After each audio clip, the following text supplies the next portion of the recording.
What's up, everybody? Welcome to another episode of Trading with Ease in Oracle. This is the recap video for June 29th, 2026. It's Monday, weekend over. We're back at trading, and the theme for today is patience.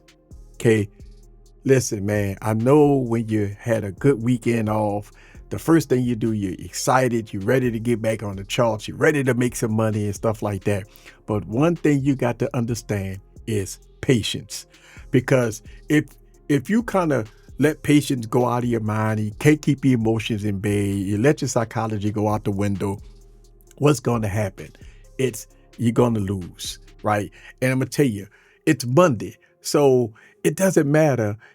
Don't chase it. Don't get FOMO, right? We got a whole week, so whatever you can get, whatever you can grab out of the market, you done, you're good, right?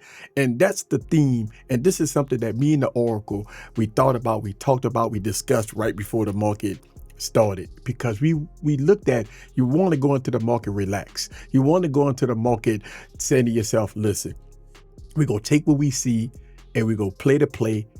And if we don't see anything, we're not going to take a play. And so that's the mindset of going into this week's session. So let's talk about it. On this 5-minute chart, right? Let's go to the 15-minute chart. As you can see, we're just consolidated, right? We consolidated pretty much all night. We got consolidation there. We got consolidation here, pretty much, right? Going into the Asian and London session. So we knew by looking at the charts that we're going to have some kind of big move here. But one of the things that I noticed when you look at the daily candle did not have a wick when we first started the session. Now, it did trickle all the way down and it retraced and it got a little tiny wick on it. But when we got in the New York session, the daily candle did not have a wick. And if you know, every daily candle go have a wick. As you can see, daily candle with a wick, daily candle with a wick. If you back test this, you will see that 99% of every daily candle will have a wick. So just by seeing that this daily candle doesn't have a wick, it got a little tiny wick. Okay, it has a little tiny wick. But when we first came in the session, we did not have a wick. It is so crazy that the daily candle was way up here when the session first started, and it trickled all the way down to get a little tiny wick, and then after it trickled all the way down, it went straight back up. Now, that's one of the things that we noticed when we got into this session, that the daily candle doesn't have a wick. So you have to be careful in this session, especially the first 90 minutes of the session, because it's got to go get its wick. So it did trickle all the way down and it got a little tiny wick and it shot straight back up. Now, one of the things that we looked at is that when you look at your 15-minute chart here, right? And the 9 o'clock candle came in, as you can see, and the 9 o'clock candle was nice and strong. The first 15 minutes went all the way down. We missed the play. So it's like this, okay? And this is something that you have to be prepared for, right? If you miss a play, if you miss your setup, sit on your hands. It's okay. That's the first thing we say. We say, ooh, it left without us. And so since we looked at the play and the market left without us, what did we do? We sat on our hands. We didn't take a trade at all. Even though it was prime, even though we could probably scalp 10, 15 points, we decided to sit on our hands. Then we thought about the retracement, because when all things go down, it must come back up, right? And this is where your handy Fibonacci come in at, right? So let me go on and set up my Fibonacci, show you guys something here. One of the things that we always do is, especially when we start to get a retracement, we look at our Fibonacci, right? So we put our Fibonacci in, and as soon as we saw that tail right here, we say, you know what, let's go on and take the trade and go all the way up to the 50% Fibonacci.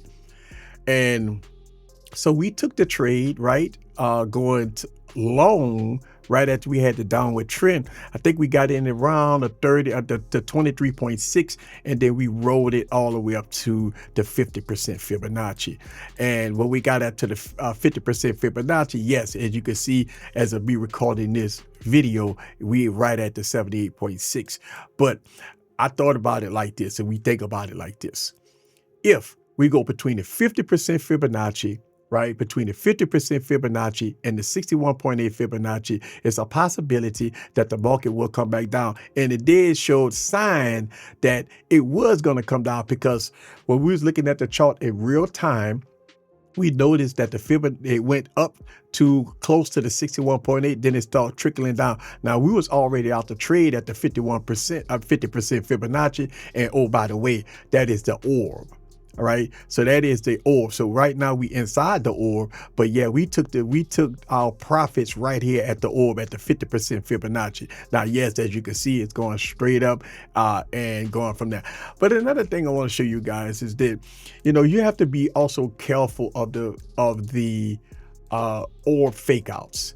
Okay, and let me show you an orb fakeout that you know, we see this a lot in the NASDAQ. Okay, so this is the 5-minute chart. The market went up, right? We got the 830, 835, 840, 845, right? Then we walk out our orb, right here. We walk out our orb high, orb low. Look at this. So this is what I want to show you. You see how I peeped outside the orb, and then it came back down, and what you look for is a retest. Right, so let me go to a 2-minute chart. I want to show you guys this, because you definitely got to be aware if you're an orb trader. Now, if you look at it, it peeped outside the orb, it came back inside the orb, right? This is your retracement, and then it gave you double confirmation of a retracement. Look at that, you see that? So these two candles right here represents, to me, the fake, because look at it, it came back in, and look at the non-EMA though. The non-EMA was trending up. So if you look at the next candle, it came all the way down to the this is going to be the 20 EMA. Okay, this is 20. So it tapped on the 20. Look at that. It tapped on the 20, and this is going to be in real time. As you can see, it went up. And as soon as it broke the orb, most of your orb traders are, you know, programmed to go ahead and take this trade. You got 2 retracements, then bam, it went up. It rejected the 20 EMA, it rejected the non-EMA. The non-EMA is trending up, the 20 EMA is trending up. Guess what? You'll take this trade, right? And so as an orb trader, you'll take this trade in real time. You don't know what the next candle is. You're going by your strategy. And look what happened. It went up to the top up here. Next candle came in as a doji candle, came down as more of a hammer. And look what it did. The next 5-minute candle, and this is a 2-minute chart, by the way. So the next 2-minute chart, it slammed back inside the orb, past the non-EMA, past the 20 EMA. You got a 20 EMA cross right here, right? Of the 9 EMA and the 20 EMA. Then it passed the 200 EMA, and it went straight down, and it gave you a little retracement. Then the next candle broke outside the orb to the downside. It came back up and retraced the orb, right? Give you a retracement, and then bam, it went slam straight out of the orb, going straight down. So you have to be aware of the orb fakeouts. We see this all the time, and I talk about this in some of my videos, that you do have to recognize this is an ORB 15-minute fakeout. We see this a lot, and then boom, we got all the way down here. As soon as we saw this hammer candle right here, right, we notice, wow, we're right here at the lows, and the lows right here is going to be, let's go back right here. So we're talking about Friday's lows, Friday pivot point right here.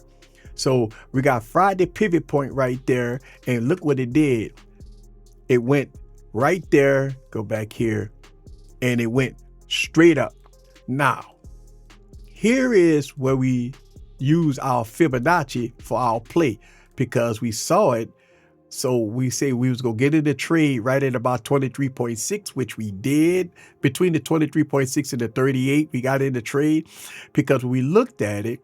And this is where I made a mistake at, and I lost a trade here. This is where I lost a trade. When we saw that upward trend at the 23.6, I got in the trade right here. This red candle right here faked me out. So I took a loss right here. I took a trade going up, right? Had profits. I got out, and I got back in the trade thinking we going back up. and I got faked out right here. So I took a loss. I got back in the trade right here at the 23, between the 23 and the 38.2. And I rolled the sucker all the way up to the 50% Fibonacci. And once I got to the 50% Fibonacci, I got out of the trade. And the reason why is because it's a possibility that if we are changing structure, right, and we going down to get a wick on the daily candle, it's a possibility that this market is going to go between the 50% Fibonacci, 61.8 Fibonacci, and you look at it what it did. It hit the 61.8 Fibonacci, and it comes straight down. And if you see that downward trend, so that would give a lot of people confirmation that this market was going to come back down and go on hit these lows again. But it came down a little bit right below the 50% fib, and we got a 360 180 candle here. We got a 180 candle here, and it went straight up, and this is where we at the 78.6. And as you could tell right here at the 78.6, we trace it back down. So what we got going on right now is we going back up. We got upward trend, we got a correction, upward trend, correction, upward trend, correction. So we got a correction. So there was a correction here, then we got up, and right at the 78.6 looked like we got a market correction. But we right here, all the EMAs and the MAs and all that stuff is sitting right here. Now we do have a non-EMA cross against the 200. So we have the non-EMA cross over the 200, and then we got the 20, right? Look like we're going to have a 20 cross because we have a nice little narrow state right here. So we're going to get a 20 cross to go up. So yes, was the market jinky today? Yeah, we got a cross here, downward trend, upward trend. We got a cross here, back up. Lesson learned today is patience. Lesson learned today that when you coming into the market, you have to have a plan. If you A1 setup have left you, you didn't take the trade, sit on your hands, look for the next play. We saw the next play, we executed, we leave it a little bit in the green, yeah, that's it pretty much. Listen, if you want to see us live trade every day, because we live trade, make sure you subscribe and hit that notification bell. This is the recap video for Monday, June 29th, 2026, right? And it's a short week, by the way. I believe Friday is a holiday, so it won't be no trading on Friday. But throughout the rest of this week, we're gonna be okay. This is Eric. See you guys on the next video. Peace.